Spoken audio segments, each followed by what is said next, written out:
तर आता आपण नट ड्रॉ करणार आहे, त्याच्यानंतर लॉक नट ड्रॉ करणार आहे. ठीक आहे, तर पहिले आपण नट ड्रॉ करू. तर नटमध्ये बघा इथं M12चा नट दिलेला आहे आणि त्याची जी विड्थ आहे ती किती दिलेली आहे 12 आणि इथं हेक्सागॉन दिलेला आहे बघा. तर आता काही जणांना प्रश्न पडू शकतो की इथं फक्त M12 दिलेलं आहे आणि ते हेक्सागॉनची रेडियस दिलेलं नाही. तर हेक्सागॉनची रेडियस बघा स्टँडर्ड आहे. तर स्टँडर्ड आता माझ्याकडे मशीन ड्रॉइंग बुक आहे, तर मशीन ड्रॉइंगमध्ये स्टँडर्ड दिलेलं आहे. त्या स्टँडर्डनुसार आपण तो बोल्ट तयार करणार आहे बघा.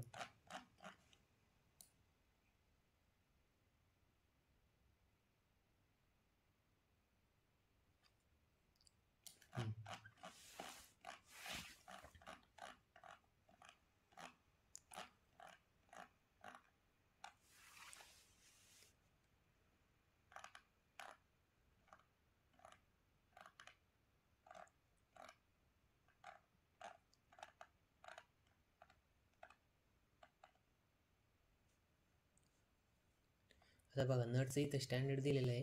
तर ते जे मेजर डायमीटर राहतो तो D आहे. त्याच्यानंतर त्याची जी थिकनेस राहते, thickness is equals to D राहते बघा. आता इथं जर तुम्ही बघितलं तर हा मेजर डायमीटर पण 12 दिलेला होता आणि त्याची थिकनेस पण बघा 12 दिलेली होती. कारण की इथं बघा हे दोन्ही पण सेमच आहे. इथं सांगितलं आहे ना थिकनेस इक्वल्स टू D राहणार आहे, बरोबर.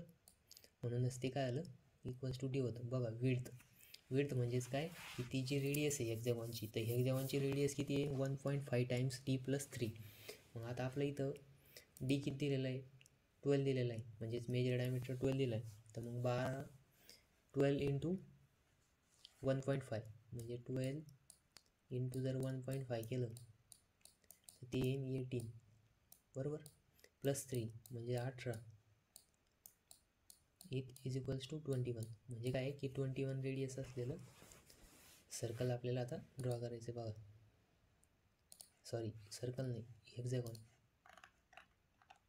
म्हणजे ही जी विड्थ आहे ही विड्थ किती आली पाहिजे 21 आली पाहिजे. तर मग काय करायचं पहिले तर न्यू फाईल घ्या. न्यू फाईलमध्ये नाव द्यायचं नट.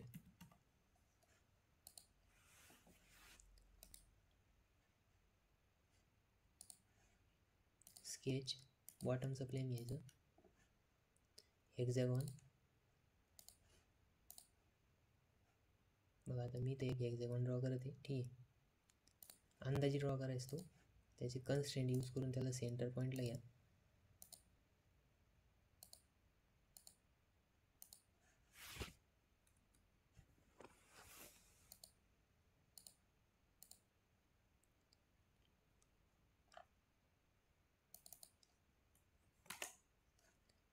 सेंटर पॉईंटला घेतला. आता बघा याला डिस्टन्स द्या. W किती दिलेलं आहे आपल्याला 21. ठीक आहे, W किती आहे 21 आहे. त्याच्यामध्ये नंतर होल कितीचं आहे 12 mm आहे.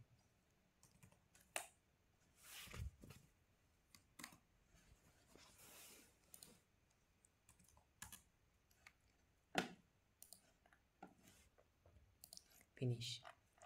आता बघा याला एक्सक्लूड करा.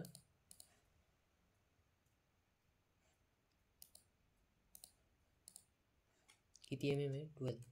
विड्थ पण 12 आहे. ओके. आता काय आहे हा झाला हेक्सागोनल हेड, राईट. आता आपल्याला त्याचं हे बघा इथं चाम्फर दिलेले आहे.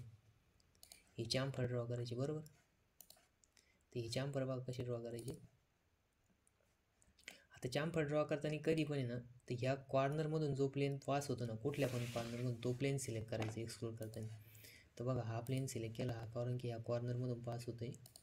ठीक आहे, मग इथं काय करायचं आता पहिले प्रोजेक्टेड कव्हर करायचं ही एज आणि ठीक आहे. त्याच्यानंतर ना बघा इथं रेडियस घ्यायची. एक मिनटं, प्रोजेक्टेड कव्हर झालं नाही.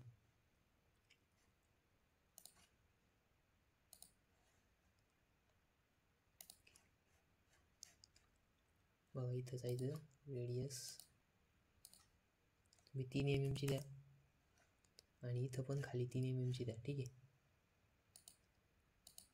किती 3. आणि नंतर बाकीचं राहिलेलं ट्रिम करून टाकायचं. याची काही गरज नाही आता. ठीक आहे. याला फिनिश करायचं, स्केच सिलेक्ट करायचं आणि याला परत एकदा रिव्हॉल्व कमांडने रिव्हॉल्व करायचं. स्पेसिफाय वेक्टर, हा वेक्टर सिलेक्ट करा आणि सबस्ट्रॅक्ट करून ओके. आता बघा हे सबस्ट्रॅक्ट होत नाही कारण की आपल्याला थोडंसं बाहेर घ्यावं लागेल, बरोबर.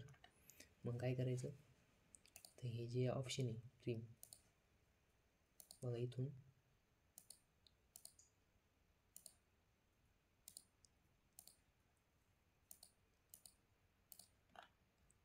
आणि हे जे मधले लाईन होते हे ट्रिम करून टाका. सेम तसं इथं करायचं, याला थोडंसं बाहेर घ्यायचं, बाहेर म्हणजेच एक्स्ट्रा लाईन ड्रॉ करायच्या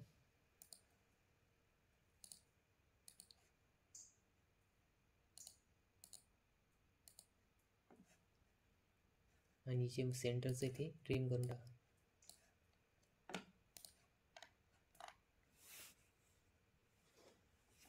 ठीक आहे. फिनिश, रिव्हॉल्व, स्पेसिफाय वेक्टर आणि इथं सबस्ट्रॅक्ट ओके. बघा हा काय आला आपला बोल्ट तयार झाला, बोल्ट नाही नट. त्याच्यानंतर नाही आता आपल्याला याला थ्रेड द्यायची. थ्रेड देताना बघा थ्रेड कमांड, डिटेल थ्रेड आणि इथं थोडीशी जी लेंथ ती जास्त टाकायची. लेंथ जर जास्त टाकली नाही तर बघा काय होतं. तर बघा हे थ्रेड इथंच थांबले, राईट. तर हे असं झालं नाही पाहिजे, तर ती काय थ्रू आउट पाहिजे. तर मग त्यासाठी काय करायचं, इथं थोडीशी लेंथ जास्त द्यायची, सपोज 15. ठीक आहे. बघा आता आहे का तसं पुढं नाही, म्हणजे ते काय थ्रू आउट झाले. आता थोडीशी लेंथ जास्त द्यायची कधी पण, ऑलवेज लक्षात ठेवा. हे स्केच हाईड करा. हा एक आपला नट तयार झाला. आता आपल्याला लॉक नट तयार करायचा. ठीक आहे. लॉक नटला पण सेम प्रोसिजर, न्यू. लॉक नटची फक्त थिकनेस कमी आहे, बाकी सगळं सेम आहे.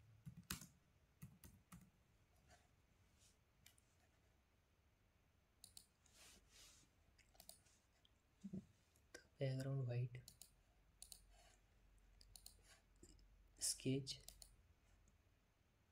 हेक्झॅगॉन,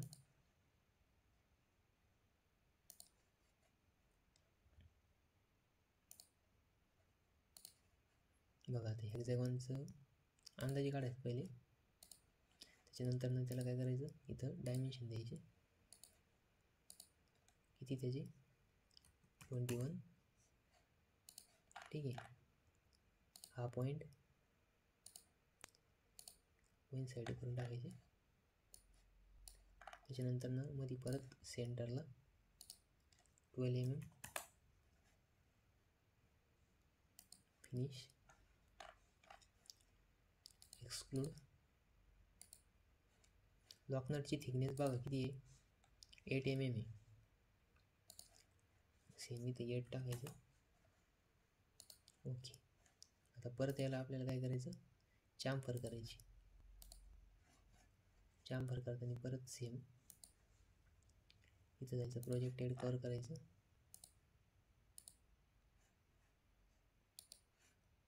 आणि इथं रेडियस द्यायची. बघा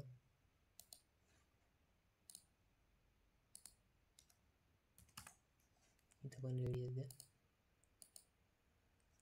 3.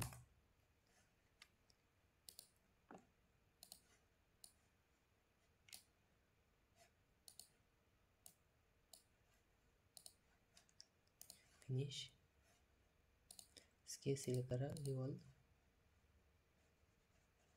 ठीक आहे. त्याला थोडंसं बाहेर घ्यावं लागेल.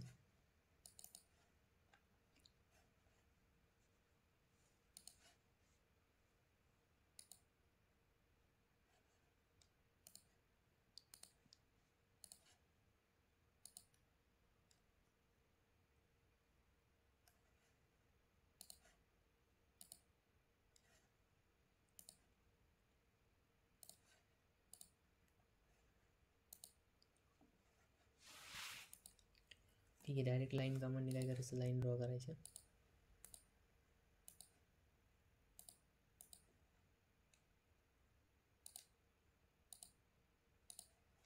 आणि जे मधलं हे ट्रिम करून टाका. त्याच्यानंतर ना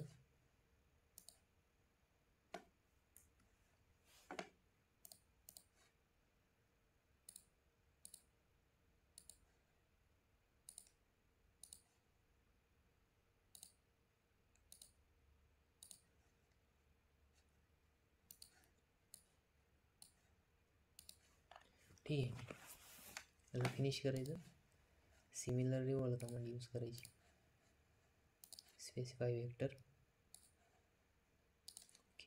हा झाला लॉक नट. त्याला आता इथं थ्रेड द्या.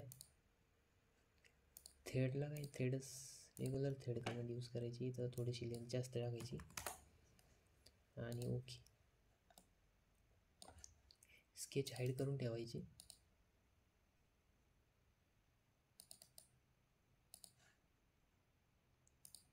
बघा हे हा झाला लॉक नट, हा नट आणि हा बोल्ट. ठीक आहे, सेव्ह करून घ्या.